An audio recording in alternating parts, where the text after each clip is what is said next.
¿Qué tal, amables televidentes? Les damos la bienvenida a esta nueva edición de Balance Financiero. Mucho gusto volver al aire para todos ustedes luego de todos estos acontecimientos, los suscitados y los que están en desarrollo, suscitados como la toma de posesión del nuevo mandato presidencial, la situación internacional, los precios de la onza Troy del oro que nos afecta a nosotros y también la búsqueda de petróleo por allá, recordando los años de Charco Largo. Saludo con mucho agrado a nuestros directos colegas Fabio Roa y Francisco Canahuate y en breve el retorno triunfal de la doctora Juanita Canahuate, que ya casi se integra en esta transmisión. Francisco, un placer saludarte. Hola Hermógenes, hola amigos televidentes, bienvenidos a este espacio una vez más. Con esa introducción yo creo que se inicia un camino. Estamos avanzando en el octavo mes del año y ya prácticamente vienen los aprestos de la compra de Navidad y todo lo que tiene que ver con eso. Quiere decir que el año está finalizando. Sí. Fabio. Gracias, feliz de estar aquí y contento de vivir los cambios que estamos viendo en estos días de gobierno nuevo, de funcionarios nuevos, de una dinámica nueva, de proyectos de ley, reforma constitucional, en fin, tenemos un ambiente cargado de novedades y de expectativas. Así que vamos a ver qué sale en estos días de Congreso, de modificaciones, de nuevas leyes, aunque a veces uno piensa que el gobierno con todas estas leyes nuevas se ata de mano, contrario a los gobiernos de la otra tendencia, que uno ve que se creaban leyes para facilitarse, para apertura de mano, pero realmente lo que institucionaliza el país y la función pública son los controles. Cuando uno criticaba algo, cuando uno opinaba sobre un evento, sobre una forma de hacer las cosas, la abuela mía decía, mi hijo, cada maestro con su librito. Así es. Entonces, hay varias formas de lograr el objetivo y hay varias formas de fijar objetivos, porque para lograrlo primero tú tienes que establecerlo. Entonces, entendemos que el presidente de la República recién instalado, Luis Abinader, pues ahora viene con nuevos retos donde ya no se le puede facturar ningún novicial, sobre todo que ha ratificado una serie de funcionarios que ya tienen experiencia y sobre todo los del área económico-financiera. Entonces el reclamo ahora sería dónde están los 100 días de tregua que se da siempre la luna de miel de un gobierno nuevo, Francisco. Con aquello de que cada maestro tiene su librito, el presidente inauguró una nueva forma de juramentación, trasladando la sede del Congreso Nacional al Teatro Nacional. Correcto. Pero fue llamatorio el detalle que los símbolos del poder fueron trasladados al salón donde se estaba celebrando la asamblea. Eso tiene un costo naturalmente, pero es una forma de ver la cosa. Parece que la multitud no cabía en la Asamblea Nacional y me gustó el hecho de que no se perdiera el detalle, que fuera todo llevado como si estuviera en el centro de los héroes. Y eso de los 100 días, en un gobierno que es una continuidad, aún con matices, es un tema que quizá no aplica, porque lo de los 100 días es para una especie de tregua para que los nuevos funcionarios y el nuevo gobierno tome el piso. Pero como ustedes bien señalan, los funcionarios que continúan tienen experiencia y los que están ingresando al tren administrativo también la tienen. O sea, no son improvisados en su mayoría. Así mismo es. No desarrollemos el segmento porque recuerda que aguardamos la entrada triunfal de la doctora Juanita Canahuate. Vamos a una pausa, regresamos con ya entrando en materia, profundizando en nuestros temas. Volvemos.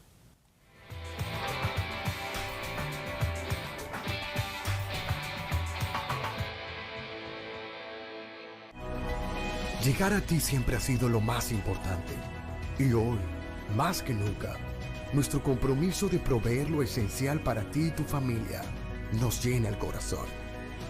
Porque cada nuevo día es una gran oportunidad dada por Dios para empezar de nuevo, para cuidar de ti, para aportar, por ti, por los tuyos, por nuestro hermoso país, por todos los dominicanos.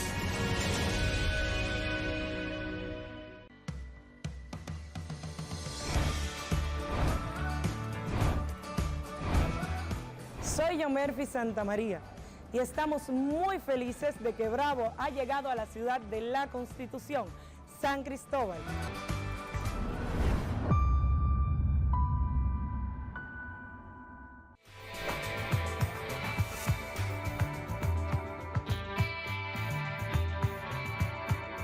Bueno, y definitivamente que es un tema sobre el tapete, esta responsabilidad fiscal del Estado, esa responsabilidad que tiene el Estado de esos gastos. Muchas veces se critica no mucho la cantidad, el gasto público, y cuando hablamos siempre de reforma tributaria o de reforma fiscal, se habla de el gasto y también pues esos ingresos. Entonces, a propósito de eso, pues hay muchas novedades, ¿verdad, Hermógenes?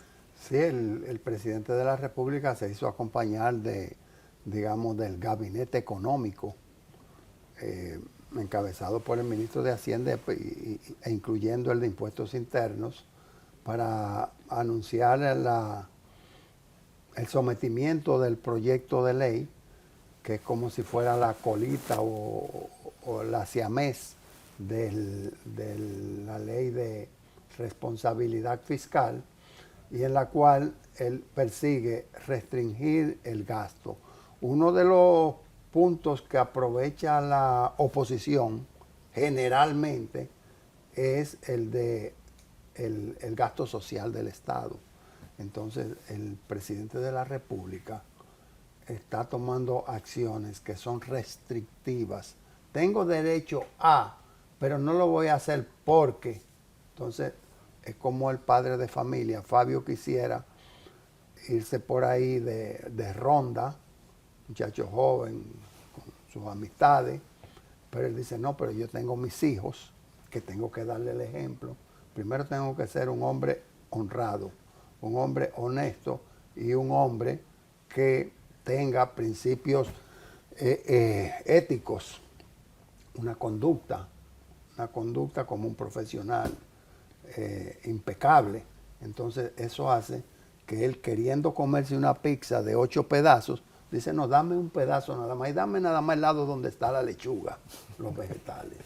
Entonces, en esa actitud, por esos senderos, está el presidente de la República, donde dice, yo quiero una reforma constitucional que me limite a mí, que tenga una cláusula, un artículo transitorio que diga que yo no puedo, para que ustedes no sigan diciendo de que yo la estoy cambiando para que pueda ir a un tercer periodo. Para que pase lo que yo quiero que pase, déjame limitarme primero. Entonces, dame nada más el pedacito donde está la lechuga, Fabio. Sí, esa ley realmente tiene cosas difíciles de cumplir. Porque, por ejemplo, uno de los aspectos fundamentales es que el gasto no puede exceder del 7%. Pero ¿qué pasa si la inflación es mayor?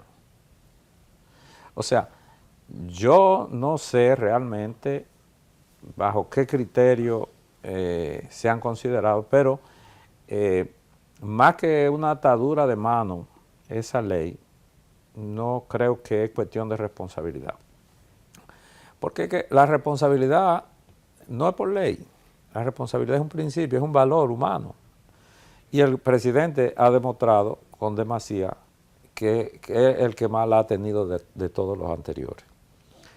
Por ello, es que creemos que es una atadura más de mano que hace el presidente en un ambiente que tampoco es el más favorable, porque tenemos un presidente que lo que ha dicho y lo que ha afirmado es que no volverá, no va a reelegirse otra vez, que es su último, y para ello somete también una reforma constitucional, también limitándose sí, pero el a problema él. es los precedentes, hay que todos dicen que no. Sí. Y entonces es como cuando tú vives la vida bromeando y tú dices, mira, en serio ahora. Cierto. Para que sepa que no es una broma más. Que no es más. Pero fíjate que cuando tú tienes un presidente que no va más, el funcionario sabe que le quedan 4 años, nada más. Por ejemplo, todos los funcionarios ahora, que los que no fueron removidos fueron cambiados a otra posición.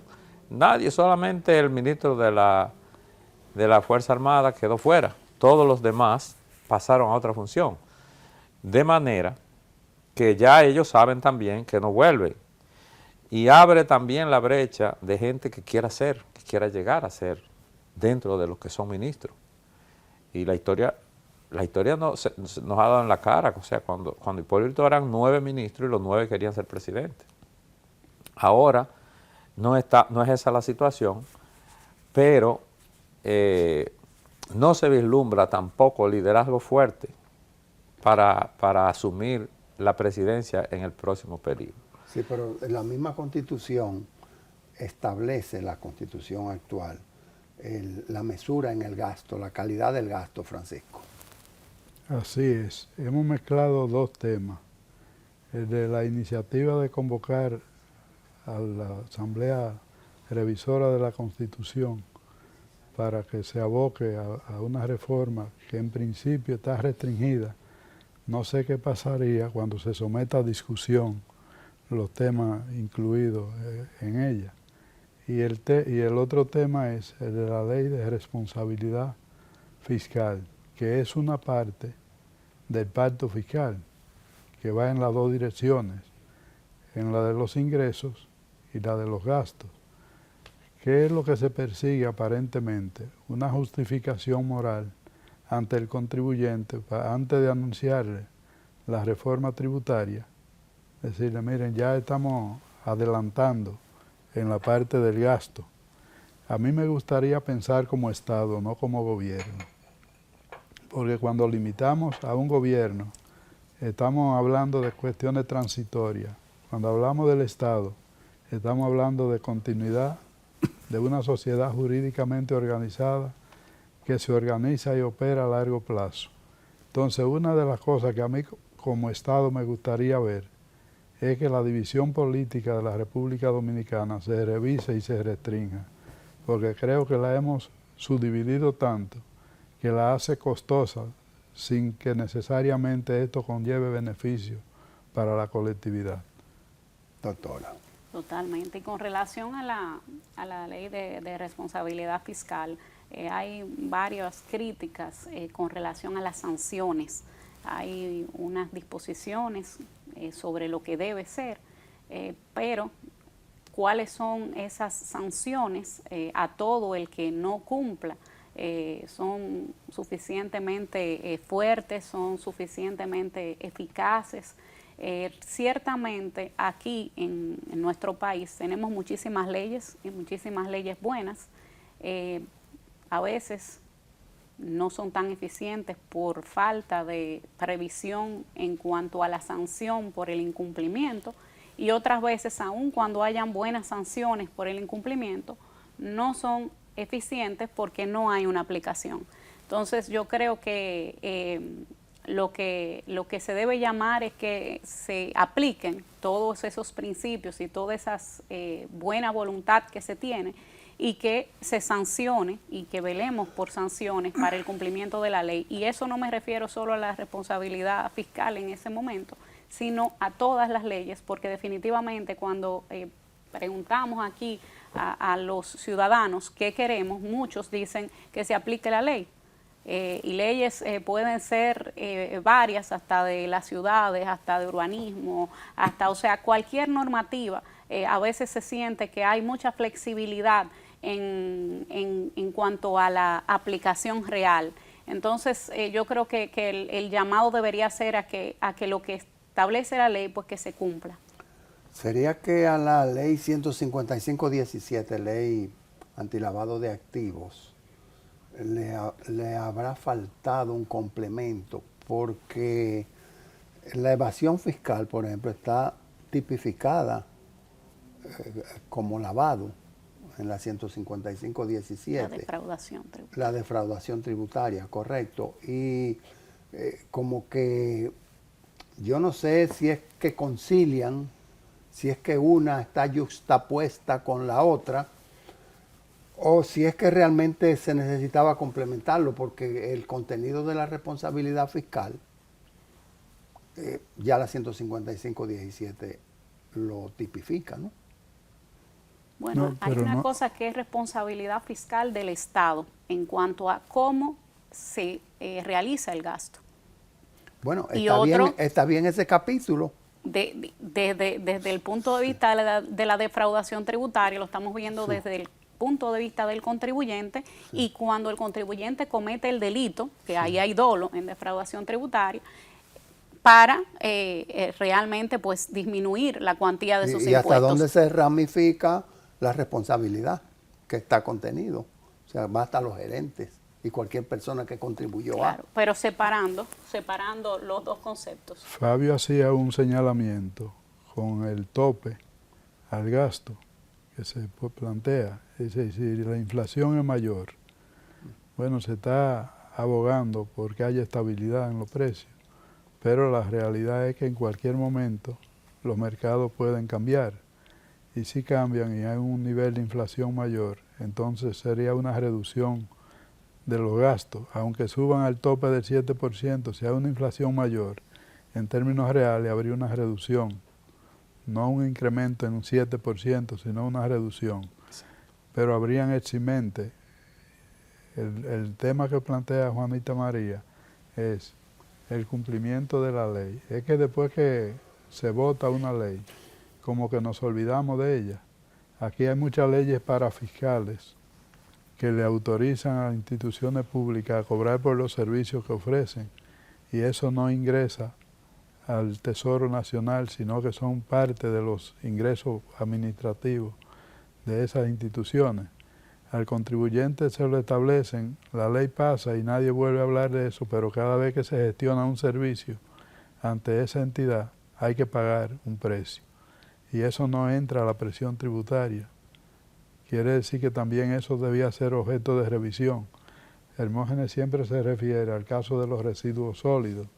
Si los ayuntamientos van a operar con un criterio de mayor eficiencia administrativa y se le está dotando de recursos del presupuesto nacional y de los propios arbitrios que generan, ¿por qué una ley adicional de residuos sólidos que genera una gran cantidad de recursos porque está marcando al universo del contribuyente?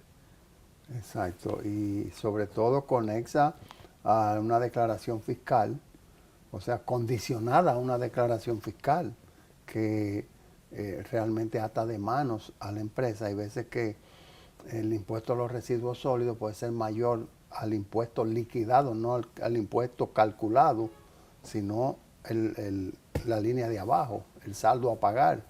Entonces, ese es un tema muy atendible, pero no me voy a quedar en la rama, porque el centro es la racionalidad del gasto y las leyes que tienden a establecer los controles, pero también está el caso del ingreso.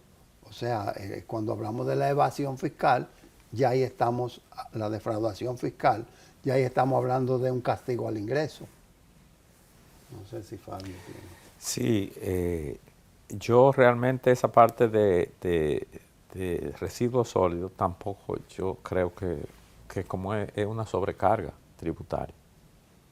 Realmente, si hay manera de que los ayuntamientos cobren sus arbitrios como debe ser y como está establecido en la ley, no le veo sentido. Y quizá eso se modifique en la esperada reforma tributaria que sigue demorada aún, aunque no olvidada, como tú dices, Frank. Pero y fíjate que era la que estaba lista primero y todavía no ha sido llevada. Y con eso de los residuos sólidos, y si hay, ¿verdad?, en aras de reflexionar si hay una modificación, muchos empresarios dicen también, hay que tener en cuenta, porque ahora mismo es universal ese arbitrio de los residuos sólidos. Sin embargo, si una empresa tiene políticas, o tiene más que políticas, tiene acciones que reducen los residuos sólidos o los residuos en general que son amigables al medio ambiente, eso no se toma en cuenta, por ejemplo, para eximirla de el pago. Entonces también hay empresas que han tomado muchas acciones y que al final pues terminan pagando lo mismo que paga una que no necesariamente ha hecho la misma cantidad de esfuerzo. Y hay otro ingrediente ahí, Juanita, y es que cada vivienda paga un gasto por basura, pero además, que es residuo sólido, pero además también al hacer la declaración, o sea que yo puedo estar pagando la basura 2 veces, los residuos sólidos. Bueno, es una doble tributación para gran mayoría. Que es bueno que entremos a la reflexión esto, porque muchas veces los impuestos y alrededor del mundo en diferentes países se toman como también un incentivo, que yo quiero incentivar que haya menos residuos sólidos. Pues hay países donde ese impuesto o esa tasa que hay que pagar para el tratamiento de los residuos son para aquellas personas que produzcan más residuos sólidos. El que produce menos, pues no tiene que pagar. Perfecto. Nosotros. Sí, vamos a una pausa brevísima. Entonces tenemos el segmento siguiente que se llama Gestión Empresarial. Veamos los temas preparados para él. Volvemos.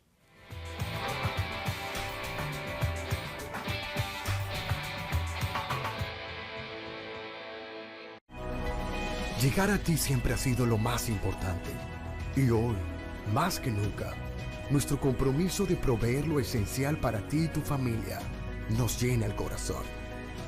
Porque cada nuevo día es una gran oportunidad dada por Dios para empezar de nuevo, para cuidar de ti, para aportar.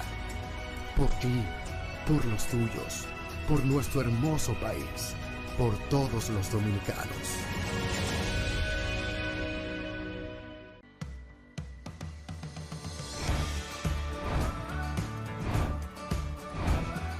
Soy Yomerfi Santamaría y estamos muy felices de que Bravo ha llegado a la ciudad de la Constitución, San Cristóbal.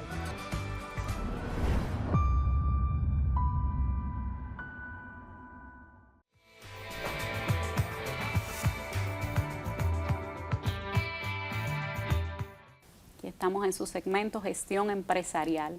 Y algo que preocupa al empresariado, sobre todo los que trabajan en el sector de la construcción en estos momentos, y a propósito de unas declaraciones de ACOPROVI, es las altas tasas de interés que están, vamos a decir, desincentivando la adquisición de viviendas. Y ACOPROVI pues hace unos señalamientos y unas pistas sobre lo que podría ayudar a incentivar o a motivar a los adquirientes pues a adquirir sus viviendas. El sistema financiero hace, eslogan, lujo, expresiones, exclamaciones de éxito cada año cuando consolidan el resultado operativo de ellos. El sistema financiero se ganó este año X miles de millones de pesos. Entonces, la población lo ve como que el sistema está sólido, el sistema está bien, el sistema no está cerrando, el sistema financiero no está cerrando con números rojos en sentido general, pero también dice, bueno, pero es que con esa tasa de interés cualquiera no quisiera hablar de pérdidas. Entonces, la captación, lo que se llama la tasa pasiva, está muy bajita. Está en República Dominicana por debajo del 7%. Sin embargo, la tasa activa, y aquí siempre se habla de la brecha, está considerada excesivamente alta porque, producto de la pandemia COVID-19, se hizo ajustes a la tasa de referencia en el Banco Central, se ha ido desmontando hasta bajar a un 7%. Sin embargo, no hemos tenido noticias de que el sector financiero haya hecho el efecto dominó, el arrastre que en ese aspecto significa reducir dichas tasas. Bueno, ahí hay un elemento importante que hay que tomar en cuenta. Fíjate, con la tasa pasiva, con que, o sea, la tasa a que los bancos captan dinero para cuentas de ahorro es por debajo del 7. ¿Qué pasa? Que el Banco Central, por ese dinero que ha captado y no lo ha colocado en el mercado, le paga un 7. El banco que produce dinero gana beneficios del dinero ajeno, nomás porque tú me lo depositaste y yo lo deposité en el Banco Central. El overnight. ¿Verdad? Que no es ya no es overnight. Ahora es una tasa fija por lo que no tenga depositado. De esa manera, el banco, por ejemplo, el Banco de Reserva, que se ganó más de 34 mil millones el año pasado, pero maneja alrededor de 90 mil millones cada mes, que son las captaciones del gobierno. Y por ese tiempo que dura el gobierno con ese dinero sin usarlo, también recibe el Banco de Reserva el 7% del Banco Central. Lo cual es que de mi bolsillo estoy pagándole a por impuestos para que el Banco de Reserva sea el beneficiado. ¿Qué pasa en la parte que tú te refieres de la construcción, Juanita? Es que aquí está pasando ahora que, según me comentaba un constructor, fue al banco a gestionar un préstamo y el banco no le mostró interés, entienden que el banco no le interesa prestarle, porque es más rentable tenerlo sin riesgo en el Banco Central cobrando una tasa. Además hay otro elemento, y es que el precio de la construcción se ha encarecido, el costo se ha encarecido, pero no así en la forma en que se ha encarecido el precio. O sea, aquí las construcciones nuevas se está cotizando el metro por encima de los $3,500 el metro, construcciones nuevas, lo cual es un exceso. Dependiendo del área, ¿no? Dependiendo del área, sí, claro, en las áreas principales. Pero además hay otro elemento, y es que era una función buena que hacía el gobierno pasado, que se ha descontinuado esa práctica, que era que los excesos de encaje que tenían los bancos, pues se dedicaban a préstamos a primera vivienda, y eso dinamizaba la adquisición de vivienda en construcción y dinamizaba la economía. Esa práctica se ha descontinuado y yo creo que ayudó a mucha gente y dinamiza el área de la construcción. De manera que si se vuelve a esa práctica, que esos excedentes que se dedican, si son bien administrados, porque la práctica existía de manera interesada, se daba en un momento determinado cuando se quería algo específico en favor de. Ahora, si se hace sanamente, yo creo que esa política pues ayuda a dinamizar la economía, ayuda a dinamizar el sector construcción y favorece a que se equilibren estas tasas. También para esa vivienda habían facilidades de tasa permanente, o sea, una tasa inferior a lo que hoy, pero la brecha de tasa pasiva, tasa activa hoy está demasiado alta. Aquí tenemos varios factores que hay que considerar y equilibrar la política fiscal con la monetaria y la cambiaria. Debemos recordar que hay un péndulo entre la tasa de cambio y los intereses.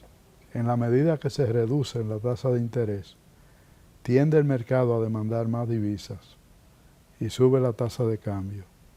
La tasa de cambio es un producto más político que la tasa de interés por el impacto que tiene en la generalidad de los precios y en la misma actividad política que se toma como un buque insignia. Cuando se dispara la tasa de cambio, da una voz de alerta. Cuando se dispara la tasa de interés, llama la atención y a la reflexión, pero con otra dimensión. Entonces, en el mercado de los inmuebles, creo que hay que también hacer una segmentación.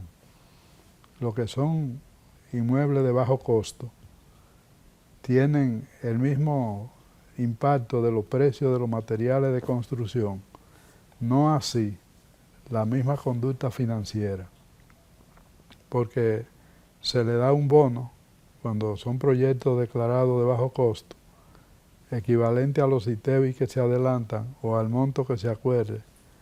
Está el tema de los inmuebles de bajo costo vía fideicomiso y está también la parte impositiva que se le exonera a la vivienda de bajo costo de obligaciones fiscales hasta un límite. Entonces está la parte media de la población y la parte alta. Yo no sé si a Coprovi se está refiriendo a la generalidad del mercado o a las construcciones de alta gama o a la parte media de la población. Ciertamente, cuando se busca un financiamiento, el plazo de ese financiamiento y la tasa a la que se aplica juegan un rol determinante, sobre todo cuando la tasa no es fija. Que aquí tenemos ese otro inconveniente. Para una persona que tiene ingresos fijos como salario, tomar una responsabilidad de una cuota mensual ante un banco y se elevaría la tasa porque el préstamo original no es a tasa fija, sino a tasa variable, le crea dificultades y eso también desalienta la demanda. De modo que creo que hay que verlo en el término de los costos de construcción, de los agregados para la construcción, la tasa de cambio, la tasa de interés y la cementación del mercado de los inmuebles, lo de bajo costo, lo de clase media y lo de clase alta. Sí, hay otro tema también que podríamos comentar brevemente, que es el tema de las criptomonedas, esa moneda digital que no se encuentra avalada por ningún banco central y el Banco Central Dominicano pues también lo ha expresado y hay un riesgo en estas criptomonedas y es un tema que preocupa mucho porque es un tema relativamente novedoso y pues que tiene mucho el interés de toda la población. Cuando la moneda no está, el medio de pago no está regulado, pues se pudiera convertir en un azar y entonces tú no sabes si estás metido en una casa de juegos donde estás apostando al éxito o si en realidad estás en una actividad que digamos ofrece algún margen de seguridad. El asunto es que hubo algún rumor de que el Banco Central estaría creando alguna criptomoneda y esto ha provocado que rápidamente pues se llame la atención en ese aspecto, negándolo y también reforzándolo desde la superintendencia de bancos. Lo correcto es que la operación, la inversión es segura cuando tiene un ente regulador y en este caso el sistema financiero dominicano lo que regula es su moneda, regula la circulación del peso dominicano y en ese aspecto intentar traer a colación de que una criptomoneda pudiera estar regulada por el Banco Central es una utopía. Fabio. Bueno, eso puede estar relacionado a un video que está saliendo en una de las redes sociales donde se oye la imagen del gobernador del Banco Central y la imagen en otro video del presidente de la República anunciando un mismo proyecto de inversión. ¿Qué resulta? Te dan un número, que llama ese número, y de ahí está tu correo, te van a hacer una llamada y resulta que es vendiendo bono de la refinería de petróleo, que eso es falso, es un falso. Una estafa. Es una estafa. Sí. Y esa puede ser un fake news de eso igual con lo que pasa con la criptomoneda. Que la criptomoneda es una realidad. Y que ese mercado también es una realidad, pero aquí no está regulado ni nosotros estamos participando y se usa la imagen y voz del presidente y la imagen y voz del gobernador del Banco Central para mercadearlo. Ese video está en las páginas, en las redes sociales. Hay que tener mucho cuidado con las redes sociales, con lo que se ve, no todo es cierto y hay muchas estafas. Nosotros vamos a una breve pausa y regresamos en breve.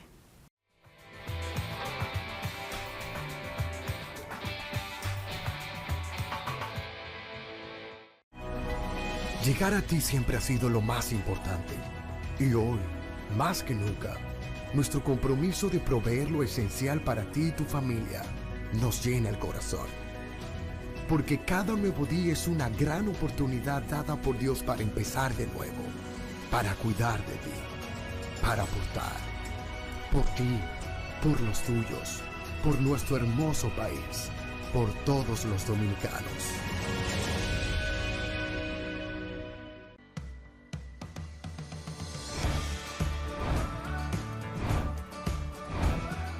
Soy Yomerfi Santamaría y estamos muy felices de que Bravo ha llegado a la ciudad de la Constitución, San Cristóbal.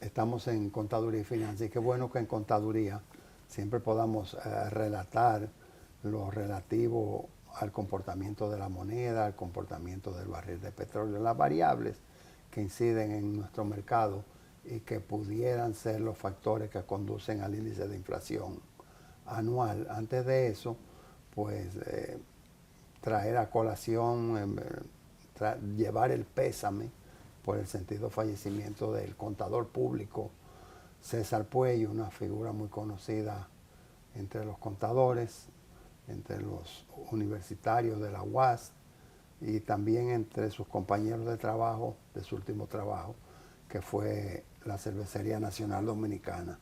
César Puello fue un gran amigo, un seguidor de Balance Financiero, y nosotros, dentro de la congoja de la familia, nos unimos y le llevamos nuestra solidaridad y nuestro abrazo de consolación. Entonces, dicho eso, la vida continúa y decimos que el dólar tiene pocas cosas que declarar. A veces sube 5 centavos y uno cree que es el inicio de la escalada al 60, pero luego regresa y producimos el programa vendiendo el dólar, según el Banco Central, al 59.84, la compra 59.44. El sector financiero se mantiene estático, comprándolo en el orden del 58, 58.20 y una venta de 59.70 con una diferencia de apenas 14 centavos con relación a la tasa fijada por el Banco Central. El barril de petróleo ha estado oscilando en los 70 y tantos dólares, 72 dólares, sube a 73, vuelve a 71 y es un precio estable para el barril de petróleo que venía desde más de los 80 dólares, 80, 85, 86. De manera que el dato importante pudiera ser el precio de la onza Troy del oro y que impacte en la economía dominicana porque somos exportadores. Y ahí mismo la estabilidad en los fletes, Correcto. que también contribuye con los precios internos. Correcto, ha habido una depresión en los servicios de transporte, sobre todo los marítimos, ¿no?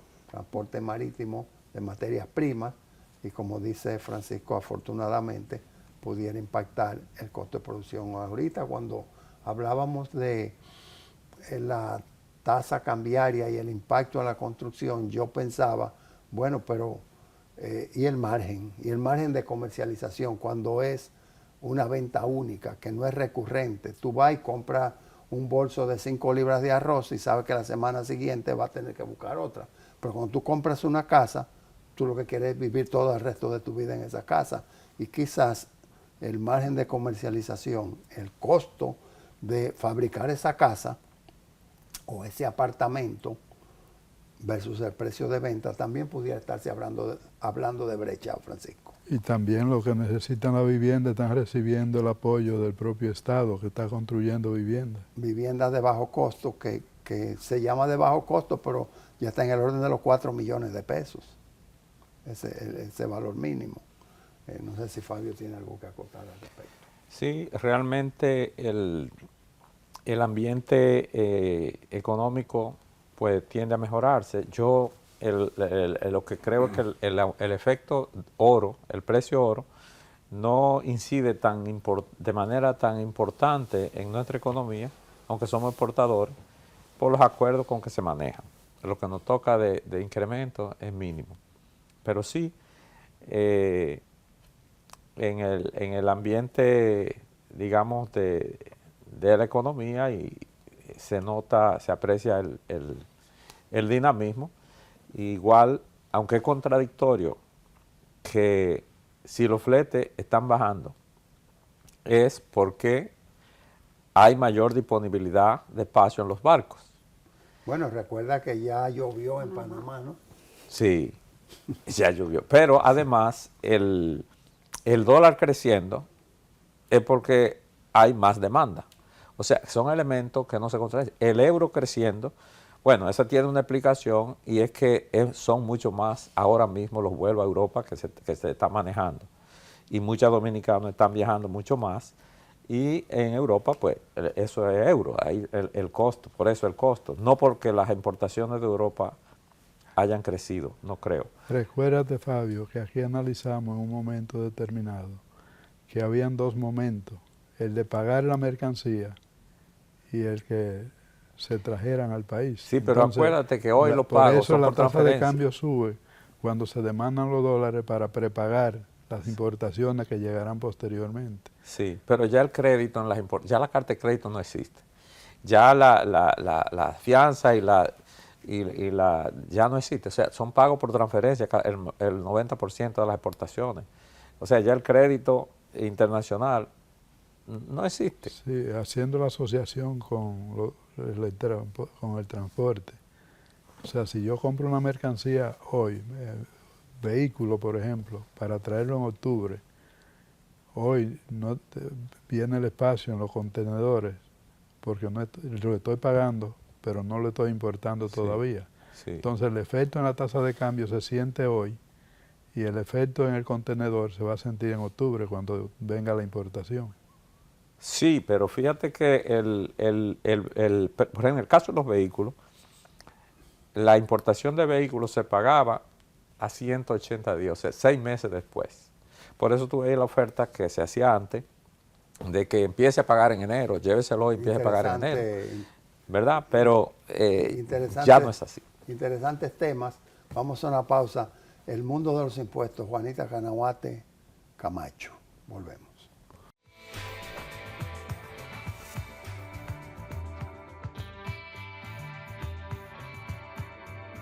Aquí estamos en el mundo de los impuestos. Me tomo la palabra porque debo presentar a la doctora Juanita Canahuate, que nos tuvo a dieta porque estuvimos ausentes de ella por varios programas debido a sus compromisos internacionales. Ya está con nosotros y qué bueno que ella su presencia nos sorprende en un momento donde la fiscalidad se encuentra en el punto culminante, donde se está hablando no solamente de que se acaba una prórroga para los grandes contribuyentes en la emisión de facturación electrónica, se aproxima el periodo de los grandes locales, que quiere decir las empresas más grandes en las diferentes administraciones, para después, en el año 26, el resto. Entre tanto, el punto de discusión era, y que fui derrotado de una manera avasallante, de si impuestos internos debía seguir emitiendo normas, si se debía seguir caminando sobre la fiscalidad en momentos en el cual debiéramos concentrarnos en ya la emisión de un pacto fiscal final. Bajo ese esquema, doctora, para que usted se reubique, y donde el presidente de la República emite una ley, un proyecto de ley, somete para que haya un mayor control del gasto como conexo a la ley de responsabilidad fiscal. Ese es el ambiente fiscal, doctora, sí, que usted ha encontrado. Un ambiente, como tú dices, sí, ¿verdad? Bien tupido. Hay mucho de qué hablar. Con la reforma fiscal ya tendríamos de qué hablar totalmente, pero este tema de la facturación electrónica que hemos visto también que está mucho la misma Dirección General de Impuestos Internos en los distintos medios, pues dando a conocer estas modalidades, dando a conocer a todos los contribuyentes cómo debe realizarse, qué deben realizar los contribuyentes. Nosotros decíamos cuando fue aprobada esa ley de facturación electrónica que no hay plazo que no se venza, que a veces las personas ven como algo lejano, dicen, bueno, 2, 3 años, eso no es ahora. Sin embargo, el tiempo avanza muy rápido, sobre todo cuando uno está en el día a día. Y es un tema que ya no solamente tienen que ver, ¿verdad?, los grandes contribuyentes, como tú decías, sino también grandes contribuyentes locales y todo el mundo, o sea, medianos contribuyentes, pequeños contribuyentes, o sea, las microempresas, todo el mundo tiene que ver este tema de la facturación electrónica y realmente es el tema que ahora mismo pues va a modernizar y va a permitir que haya incluso con el cruce de información que siempre hemos hablado también, quizá algunas retenciones que puedan desaparecer para simplificar el sistema desde el momento en que todas esas informaciones pues van directamente a la Dirección General de Impuestos Internos. Cuando se habla de grandes nacionales y grandes locales, probablemente los amigos televidentes se quedarán pensando, bueno, ¿y cómo es eso de grandes nacionales y grandes locales?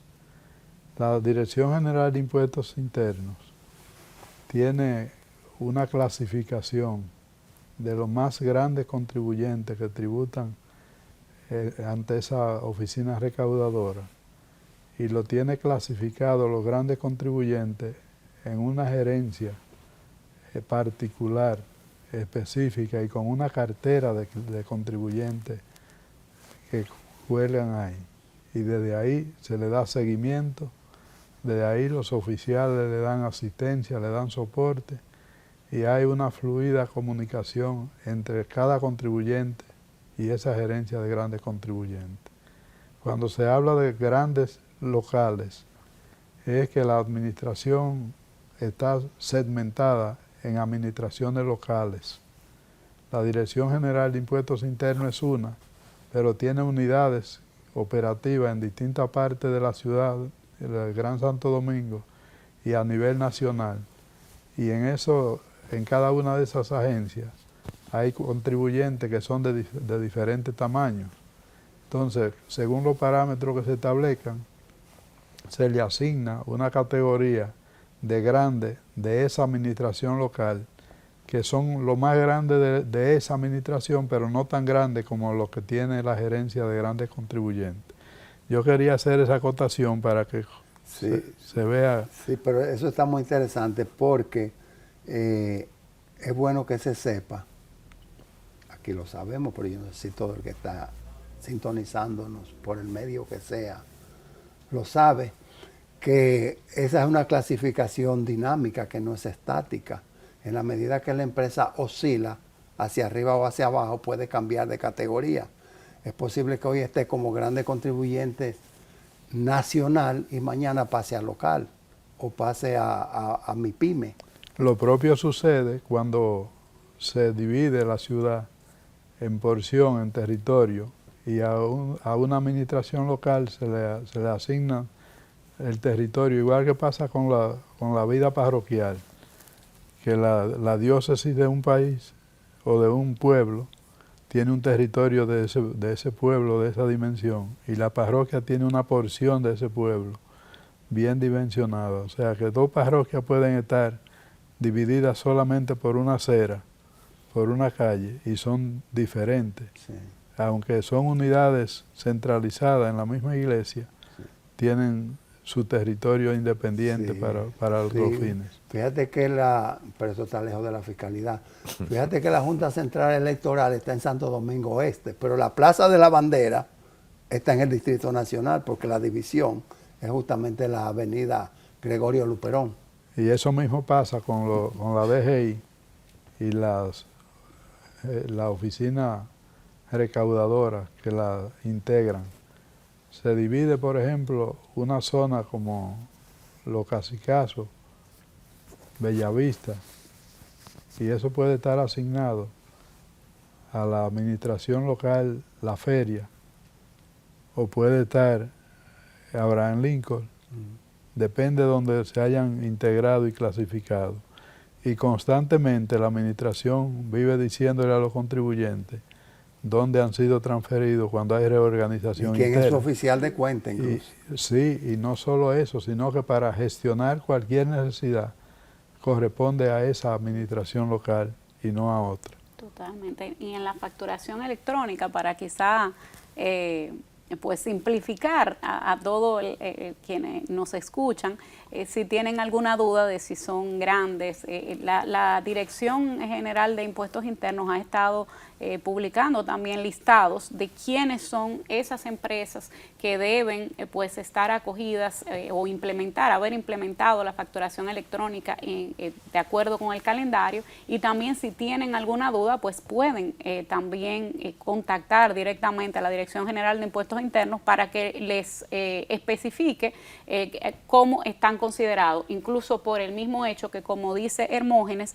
no es una clasificación estática, sino que es cambiante, y quizá en algún momento estaba clasificado de otra manera. Luego es bueno confirmar en el instante presente cuál es su clasificación para que pues no se le pase ningún plazo. Y que algo sí debiera, y abogamos por eso, tener una uniformidad, y es la interpretación de la ley, los reglamentos, los decretos y las normas. Que porque yo esté en la administración de Puerto Plata, allá donde el pitcher aquel, porque yo esté allá, no haya una interpretación diferente a la que estarían dando en San Carlos, que está en la avenida Duarte prácticamente. Hay una apreciación breve que se desprende de esa explicación que dan ustedes, y es que se ve que la Dirección de Impuestos Internos tiene bien claro, ubicado a lo que pagan. El problema está en poner en esa situación a los que no están pagando. Que están en ese mismo territorio. Que están en ese mismo territorio. La reforma fiscal integral está demorada, no olvidada. Nos vemos la próxima semana.